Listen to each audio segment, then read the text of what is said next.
Hey, what's up you guys? Bloody Jacob here to bring you another movie review. This time we're going to be talking about From Dusk Till Dawn, which is an action horror film that came out the year of my birth, 1996, which is pretty cool. For some reason, hadn't watched this movie before, like many other obvious films that I should have seen by now. But of course it stars George Clooney, Quentin Tarantino in an acting role, as well as being directed by Robert Rodriguez. It also features Salma Hayek and Danny Trejo, which is awesome. We'll get to them in a second, though. From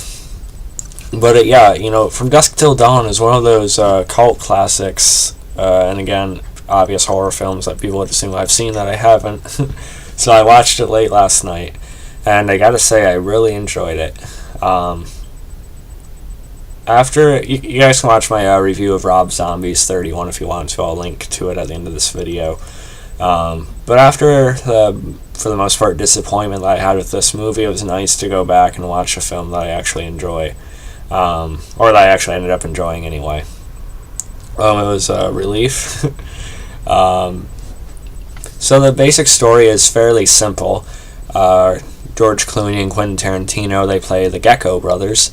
They're a pair of criminals and thieves basically, and they're on the run. They're trying to get I think it's across the Mexican border, and while they're on their way, they're onto this family, and the family, of course, being named Fullers, and so they take them with them sort of like hostages, but also as a way to sort of sneak their way through, I guess. And once they do get over. They end up at this bar called the Titty Twister, where we meet Salma Hayek, who we'll talk more about in a minute or two. Basically, spoilers, I guess. It turns out to be a bar or a sort of a club run almost entirely by vampires. So there's that. It's used as like a way to lure travelers and just whoever, in order to feed on them. It turns out it's buried. Or it's built over like an ancient temple, I guess, tombs and everything, so nice. And basically the Gecko brothers are forced to, get to know the family and sort of figure out how to survive with them. So that's the premise there. And like I said, I enjoyed it a lot. I liked it quite a bit, actually. George Clooney I haven't seen much of. Of course, everyone knows him for the bat nipples in Batman and Robin.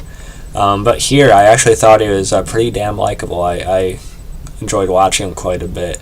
He had a good amount of charisma, and his character definitely had the most weight to him other than the father, Jacob, played by Harvey Keitel, who also did a pretty good job.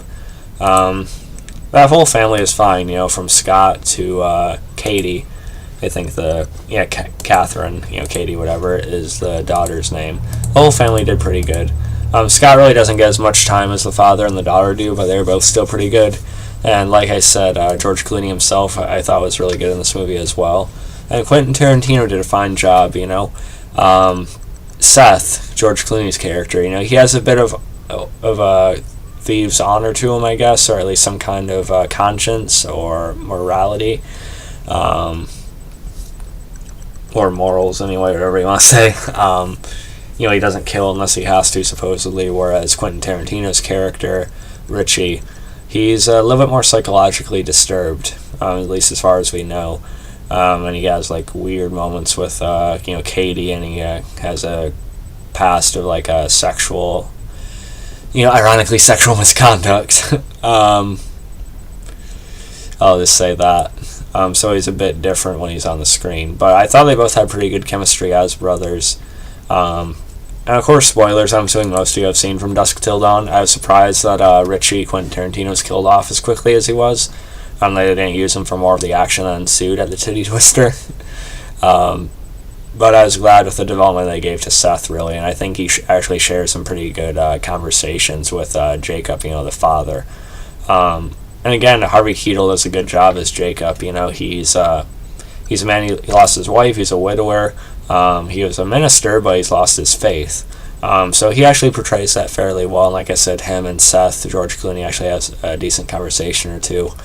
I actually thought it had a little weight to it. But most of the movie is fairly campy, sort of silly and over the top. And I think it was a lot of fun. But we'll talk more about that in general in a minute. Like I said, there's also Salma Hayek, who honestly has like one of the sexiest scenes I've seen in a horror movie in a very long time. When she first enters and does her whole dance routine and goes up to Quentin Tarantino's character and does the whole foot thing. For some reason, it was effective. It spoke to me. I wasn't expecting that, but that worked. Of course, she turns into a vampire as well. And that's something that did kind of throw me at first, was the effects for the vampires, and especially when they die, the CG is, kind of, it's not too good. But it was in the mid-90s, so it really wasn't, that great anywhere at that point. But I got more used to the designs. I was just glad that some of them were different than Salma Hayek's, because Salma Hayek's vampire look is kind of like a snake type of thing, which I got, with the character. I get it. But I got more used to it overall with the rest of them as it went on. Danny Trejo is also in this movie, who is a guy I like a lot. Machete and everything, but he's if you ever see like videos of him, he's really nice and down to earth, and it's fun to see him in this too. He has just a bit role, but still. And we also had Tom Savini as actually one of the humans who also was lured to that bar, who's staying there. He has a pretty interesting weapon there, as you see. But Tom Savini, of course, is a big special effects makeup guy, so it's nice to see him in acting roles once in a while too. So the rest of the movie was a lot of fun. Once Richie is killed pretty much by Salma Hayek, he turns a little bit later, but once that happens, chaos ensues, and the violence, although like I said, some of the CG is pretty off, it's just a lot of fun. It's chaotic, but it's bloody, and I enjoyed that. And like I said, I like George Clooney a lot. I think the cast had good chemistry. I would have liked like more of a serious tone to it, I guess, when they were trying to survive together. But there are a couple surprising deaths. You expected the father to be bitten somehow, and he was. So he sort of ends up sacrificing himself in a way, or being put down, telling kids they have to put him down if he uses like the shotgun, cross kind of thing. He almost turned into a Van Helsing type.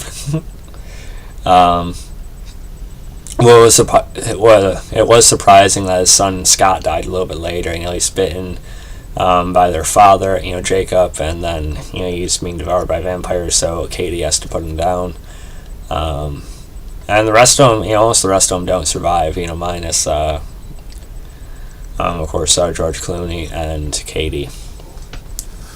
So I think From Dusk Till Dawn is a good time. It's good for once in a while for a movie to live up to its expectations for me, and this one definitely did. Like I said, I have the Blu-ray copy on here, or here I should say. Makes me curious to watch the TV series they did of it. I'm not sure if I'm going to watch any of the direct-to-DVD sequels, even though none of the cast returns, so it doesn't really matter. But I'm interested to see what they can do with it as a show, even though I don't think anyone will be able to top what George Clooney did in this movie here. We'll see how that goes if I ever do watch it. Let's see. Yeah, you had Cheech Marin in this movie as well. He actually plays a few different characters, so it's kind of funny. He's the guy that the Geckos were supposed to meet up with there, but then he's like a couple other random side characters too when they first get to the Titty Twister. So it was fun, Like I said, maybe it got a little bit too ridiculous at times, but there was a lot of fun, bloody violence at the end. The climax was great. I don't really have many issues with it. Like the first, there's no like vampire or anything for maybe like the first 50 to hour or more of the movie. And that might turn some people off, I guess, but the character dynamics the Geckos have with the family that they're traveling with actually is engaging enough. It's fun enough to watch, so I think that carried it. I've said fun a lot this in this video, but so if I had to rate From Dusk Till Dawn, I'm debating between about a B+ or an A-, and there's a lot of Salma Hayek in that little collage I made there. Again, that was a very interesting scene. But I liked it a lot. It's definitely, if I'd seen it like earlier in my life, it'd probably be one of my favorites of all time, just before I seen a ton of other stuff. So I'm like desensitized to how good something can be nowadays, I think. I still liked it a lot, and like I said, I enjoyed it more than 31, if that means anything. Just compared to things I've watched recently.